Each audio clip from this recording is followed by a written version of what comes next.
दोस्तों, आज की कहानी है बहू मैं इस घर का पानी भी नहीं पीऊंगी। दोस्तों, कहानी शुरू करने से पहले अगर हमारे चैनल को सब्सक्राइब नहीं किया हो तो कर लीजिए ताकि आपके पास पहुंचे हर रोज नया वीडियो। ये क्या अनर्थ कर दिया तुमने? धर्म भ्रष्ट हो गया। पूरे घर को गंगा जल से पवित्र करना होगा। सुबह सुबह कमला जी की आवाज नए खूबसूरत से खाली से घर में गूंज रही थी। इस आवाज ने कर्ण प्रिय मधुर संगीत की आवाज को भी दबा दिया। रंगोली सुबह सुबह मधुर संगीत सुनते हुए मेडिटेशन कर रही थी। बालकनी में हरे भरे माहौल में लाल पीले सफेद फूलों की खुशबू के बीच बैठी सुकून से अलग ही दुनिया में खोई हुई थी। कड़कती कर्कश आवाज से मानो भूषण आ गया। दौड़ते हुए नीचे भागी एक जानी पहचानी सी आवाज शायद रसोई में से आ रही थी। हे भगवान, मेरे कानों को शायद धोखा हुआ हो। ऐसी प्रार्थना करते हुए रंगोली रसोई में घुसी। किया हुआ देखा तो रसोई लगभग बिखरी हुई थी। 7 साल की बेटी आराध्या और 10 साल का बेटा आकाश शायद केक बना रहे थे। क्या हुआ? रंगोली को समझ नहीं है। सब कुछ तो ठीक लगभग ठीक है। तभी पीछे से उसकी सासू माँ गंगा जल लेते हुए, जाओ इसे बाहर फेंक कर आओ। घर में अंडे लाने की तुम्हारी हिम्मत कैसे हुई? अरे मैं प्याज लहसुन तक को हाथ नहीं लगाती। बड़बड़ करते हुए कमला जी आंखों से घूरती हुई बोली, दादी हम मम्मा को सरप्राइज देना चाहते थे, उनका आज बर्थडे है। आराध्या ने कहा, अरे राम राम दीदी जी, आप शायद नए आए, आप ही तो बुलाना था। मैं सारी टॉयलेट सका कर दूंगी, बाहर बगीचे का झाड़ू लगा दूंगी, छत भी बुहार दूंगी, सप्ताह में 2 बार आऊंगी। एक औरत की मीठी सी आवाज आई। रंगोली ने बिना उस औरत को देखे अपना मुंह छुपा लिया। भगवान, शांताबाई तुझे भी अभी आना था। अरे दीदी जी, क्या हुआ? पहचाना नहीं? शांताबाई ने फिर वापस से कहा, कौन है तू, किस जात की है? कमला जी ने पूछा। ऐसे प्रश्न सुनकर शांताबाई थोड़ी सकबका सी गई। जी वो शांताबाई ने रंगोली की तरफ देखा। शांताबाई, तुम अगले सप्ताह आना, मैं तुमसे बाद में फोन पर बात करती हूँ। रंगीली ने इशारा करते शांताबाई को जाने को कहा। शांताबाई शायद थोड़ा बहुत समझ गई थी, फुर्ती से चली गई। कमला जी ने गुस्से में रंगोली की तरफ देखा। अब ये मत बोलना कि ये हरिजन है, मैं इस घर का पानी भी नहीं पीऊंगी। कमला जी ने आंखें दिखाते हुए कहा। बहू तू शहर में अलग क्या रहने लग गई? सारे रीति रिवाज और परंपरा भूल गई। कमला जी ने गुस्से से रंगोली की तरफ देखते हुए कहा। रंगोली के पास कोई जवाब नहीं था, पर खुद को संभालते हुए रंगोली ने पूछा, अरे माँ, आप अचानक से आने की खबर करती तो हम स्टेशन पर लेने आ जाते। रंगोली ने जल्दी से पास में पड़ा टॉवल सिर पर रखते हुए कहा, पाए लागू माँ जी, तो क्या पैंट शर्ट पहने लग गई है? कमला जी ने रंगोली को घूरते हुए कहा, नहीं, वो सुबह सुबह में मॉर्निंग वॉक करके आई थी और अब मेडिटेशन कर रही थी तो पजामा और कुर्ता पहना है। रंगोली ने नजरें नीचे करते हुए कहा, अरे बहू, प्रसाद को कहकर सामान अंदर रखवा दो। ससुर जी ने अंदर आते हुए कहा, जी ये शायद ऊपर वाले कमरे में सो रहे। आज संडे है ना, इसलिए। रंगोली ने ससुर जी के पैर सोते हुए कहा। कमला जी पूरे घर में गंगा जल छिड़कने लगी। जब कमला जी रसोई में पहुंची तो बच्चों ने शायद कुछ गड़बड़ की थी। दादी को ऐसा देख मुस्कुराते हुए पैर छुए। क्या दादी, जब भी आती हो बादल गरजने लगती, बिजलियां चमकने लगती। आकाश ने हंसते हुए कहा, शुभ कर, जब देखो मेरा मजाक उड़ाता रहता और तेरा रसोई में क्या काम? कमला जी ने प्यार से कहा, जाओ जाकर नहा लो, अंडे को सुहाना। दोनों बच्चे दौड़ते हुए कमरे में चले गए। पिछले 11 सालों से रंगोली अपने सास ससुर के साथ ससुराल में रहती थी, लेकिन जब पति प्रसाद की दूसरी शहर में जॉब लगी तो मानो रंगोली को सारी जहां की खुशियां मिल गई। प्रसाद ने शहर की गहमागमी से थोड़ा बाहर हरियाली की गोद में एक खूबसूरत घर लिया था, खुला खुदा हवादार। बाहर एक छोटा सा बगीचा जिसमें आम, गुलम और नीम के पेड़, मोगरे के फूल से लदी झाड़ियां, रंगोली को भी शौक था। बागवानी का गुलाब, चमेली, रंजनी, गंधा, तरह तरह के खूबसूरत फूल लगाए। शायद पहली बार उसे घर को अपना कहने का मौका मिला था, पहली बार घर को अपनी पसंद से, अपने दिल से सजा रही थी। अपनी बच्चों और पति के पसंद के रंगों से कमरों को पेंट करवाया, पर्दों की डिजाइन पसंद किए, फर्नीचर पसंद किया। रंगोली को तो मानो एक नई दुनिया मिल गई थी। सुनो, गृह प्रवेश का मुहूर्त लगभग 15 दिनों बाद ही अम्मा जी से बात हुई थी। नाराज हो रही थी कि हमने अभी से शिफ्ट कर दिया। प्रसाद ने बताया। रंगोली ने चैन की सांस दी। चलो, सास ससुर कुछ ही दिनों के लिए यहाँ आएंगे। गृह प्रवेश में 15 दिनों का समय, पर सास ससुर के अचानक आगमन से रंगोली घबरा सी गई थी। वो लगभग भागती हुई ऊपर अपने कमरे में गई। उठो उठो, जल्दी उठो, माँ बाबूजी आए। रंगोली ने अपनी पति को लगभग झिझोड़ते हुए कहा, मैं जल्दी से दूसरे वाले बाथरूम में नहा कर आती हूँ, फिर शाही नाश्ते बनाऊंगी, तुम अपने आप तैयार हो जाना। ये तुम चिंता मत करो, तुमसे मैंने वादा किया, अब से मैं अपना काम खुद कर लूंगा, अब किसी काम के लिए आवाज नहीं लगाऊंगा, अभी फटाफट आता हूँ। पर साथ ने सिर हिलाते हुए कहा। रंगोली को कुछ समझने का समय नहीं था। उसके पास फुर्ती से नहा धोकर नीचे आई। नीचे जाकर देखा, रंगोली की नई काम वाली थी, जिसे बर्तन और झाड़ू पोछे के लिए बुलाया था। कमला जी उससे पूछताछ कर रही थी। रंगोली का मन अनजान आंसुओं से कांप उठा। नई काम वाली ने कहा, तो फिर मैं नहीं आऊं, पहली बता दे दे। रंगोली ने उसको धीरे से बाहर आने को इशारा किया। तुम 15 दिन बाद आना, मैं कुछ देर बाद तुमसे फोन पर बात करती हूँ। रंगोली ने धीरे से फुसफुसाते हुए कहा। काम वाली बाई ने कमला जी की तरह हंसते हुए धीरे से कहा, इस जमाने में भी ऐसी सोचे है भगवान। कहते हुए वह चली गई। रंगोली समझ गई थी कमला जी अब हर इंसान की पहले पूरी पूछताछ करेगी। उसकी जाति, समाज, धर्म। सुबह से 2 भाइयों की छुट्टी हो चुकी थी। हे भगवान, नया नया घर है, सामान जमाना है, सफाई करने में अकेली अब कैसे करूंगी। सोचते हुए रंगोली को पसीना आ गया। कान्हा जी, अब तुम्हें कोई रास्ता दिखाओ। रंगोली ने आंखें बंद कर के दिल से प्रार्थना करी, हे भगवान, बहुतों ने पूरा घर अनर्थ कर डाला है। देखो, ठाकुर जी को लेकर आए, जल्दी से भोग बना, पहले गणेश जी और ठाकुर जी की स्थापना करेंगे। कमला जी ने कहे, मैं जरा कमरे में थोड़ी देर में आती हूँ। देखो, मैं आज बिना तुम्हारी सहायता के तैयार हो गया हूँ। कार की चाबी ले ली, मोबाइल ले लिया, रुमाल ले लिया, फाइल ले ली, जूते पॉलिश कर लिए, टाई भी मैचिंग की लगाई, और तुम्हें किसी काम के लिए आवाज भी नहीं लगाई। प्रसाद ने नीचे आते हुए कहा।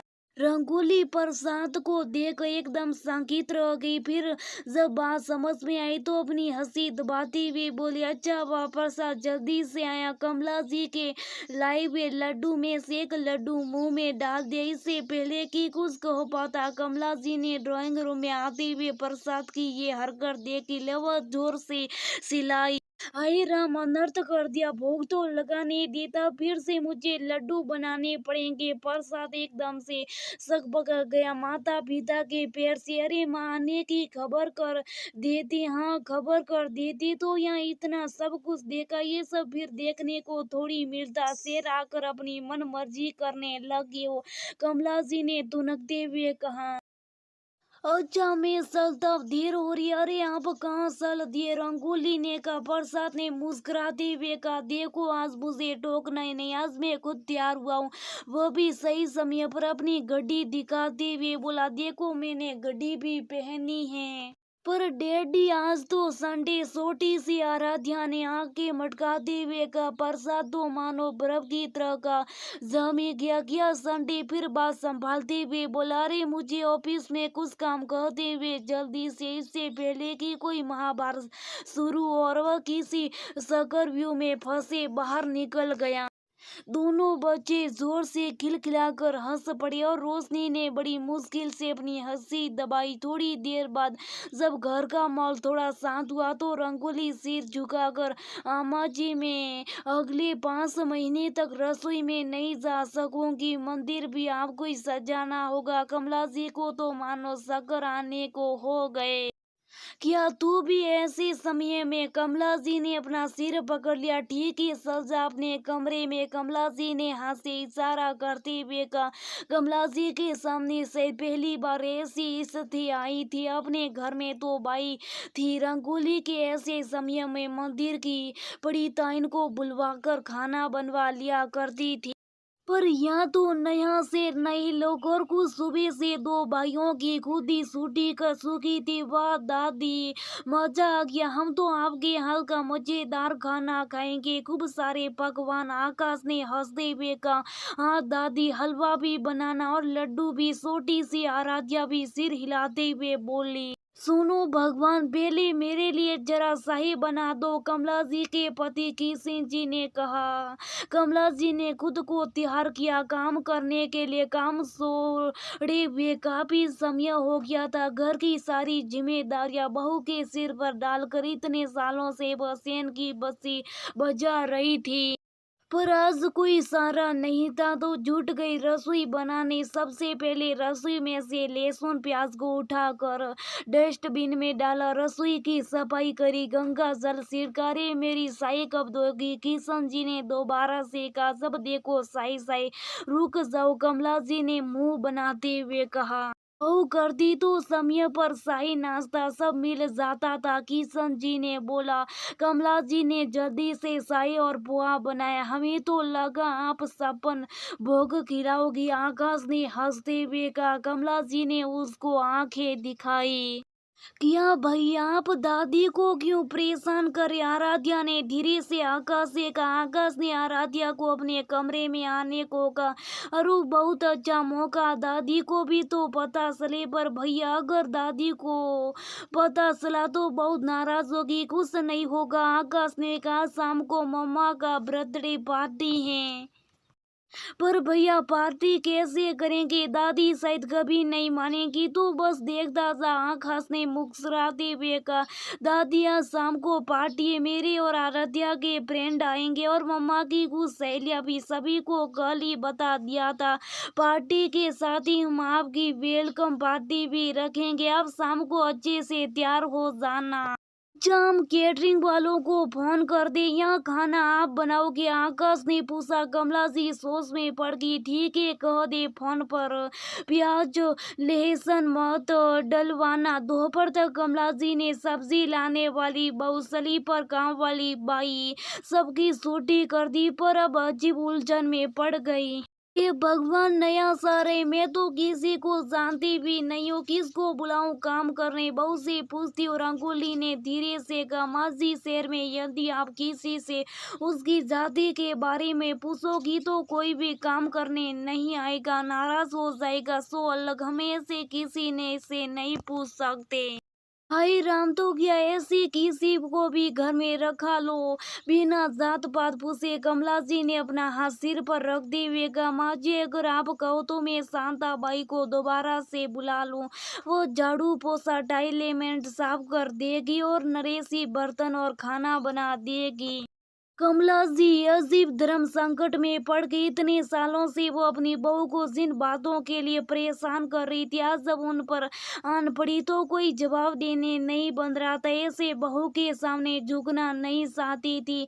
नहीं नहीं, अपना धर्म भ्रष्ट नहीं करूंगी, कर लूंगी मैं सब, कमला जी ने कहा। दादी हमें दूध चाहिए, दादी भूख लगी है, दादी। दोनों बच्चे दादी को चैन नहीं लेने दे रहे थे। अरे बस करो, बच्चों हो या बंदर, कमला जी ने कान पर हाथ रखते हुए बोला। अरे भाग्यवान, खाना अभी दोगी या शाम को? किशन जी ने बगीचे में बैठे बैठे आवाज लगाई। खाना? अरे अभी तो मैंने भोग भी नहीं बनाया, कमला जी ने सोचा। अरे अभी तो पोहा खिलाया था, सब देखो चाय और खाना, कमला जी बड़बड़ाते हुए बोलने लगी। अच्छा दादी, जल्दी से खाना बना दो, खाना खाकर फिर हमें घर भी जमाना है, शाम को 7 बजे तक सब मेहमान आ जाएंगे, आकाश ने कहा।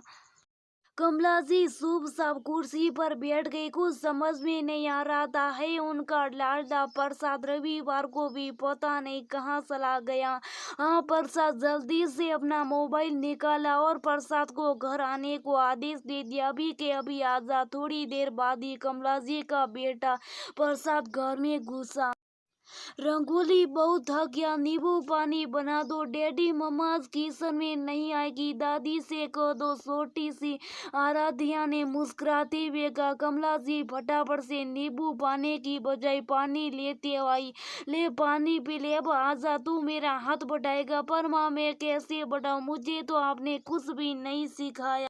कमला जी घबरा गई। लड़का है, लड़के काम नहीं करते कहती उन्होंने तो अपने बेटे को सर आंखों पर बिठा के रखा था। ठीक है, मैंने दाल चावल बनाए, खाना खाकर मैं थोड़ा आराम करने जाती हूँ। लो दाल, हम दोनों खाना लगवाने में आपकी मदद करते हैं। आकाश ने मुस्कुराते हुए कहा। हमारी मम्मी ने हमें सब सिखाया, हमें मम्मी को भी खाना दे आते हैं। जब सब लोग टेबल पर बैठे तो टेबल पर से दाल और चावल देकर दोनों बच्चे मुस्कुराने लगे।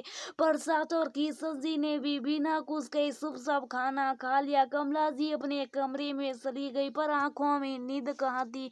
ये भगवान, आने के पहले फोन कर लेना चाहिए था। कहो तो मैं बहू की टोल लेने आई थी और कहाँ खुद ही फंस गई। दादी समय नहीं है, घर भी जमाना है। आराध्या और आकाश ने कहा। कमला जी बेमे से उठकर बाहर आई। देखा तो किशन जी और प्रसाद सोफे पर लेटे हुए टीवी देख रहे थे। अरे सुनो, शाम की चाय कब दोगी? किशन जी ने प्यार से कहा। सुनो, आप दोनों को भी सैदा करानी होगी, कमला जी ने कहा। तो किशन जी और प्रसाद ने कमला जी को हास्य से देखा।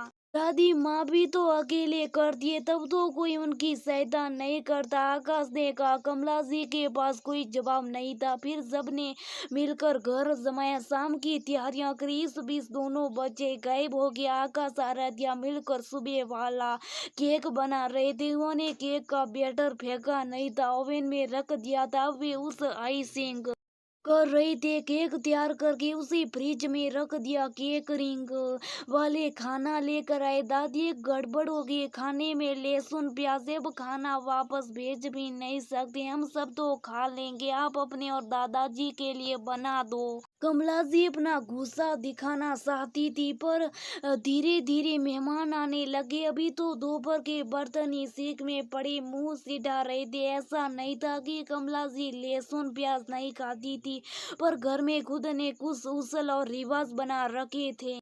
आज शायद बच्चों ने उन्हें आईना दिखा दिया था, हम भी खा ही लेंगे, क्या कर सकते, कमला जी ने कहा। बच्चों ने अपनी माँ को सरप्राइज दिया।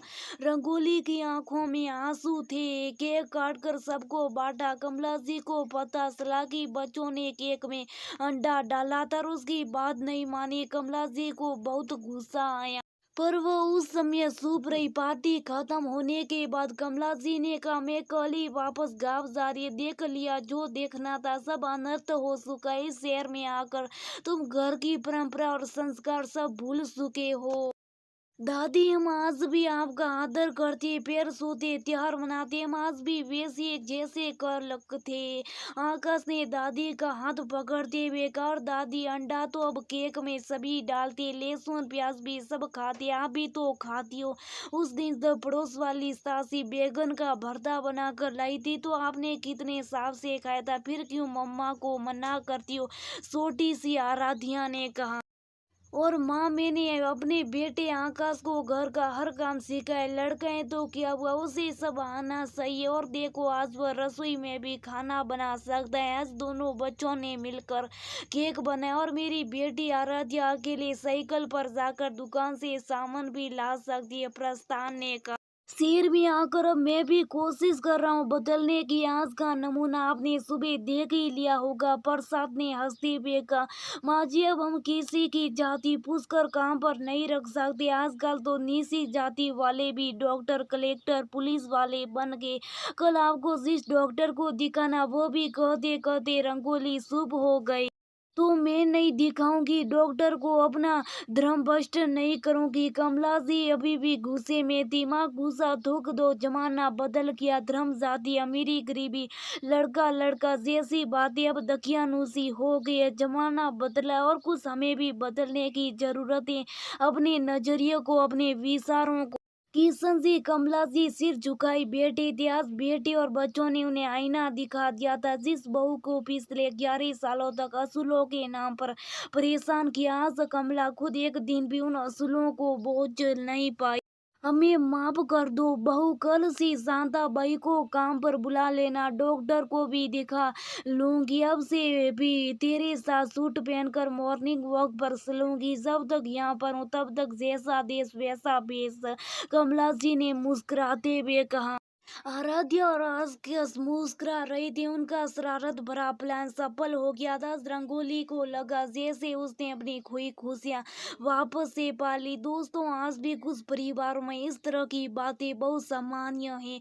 आज सास ने जैसी जिंदगी जी, जिन असूलों और रिवाजों में बंद कर रही, वैसा ही अपनी बहू के साथ भी करती हैं।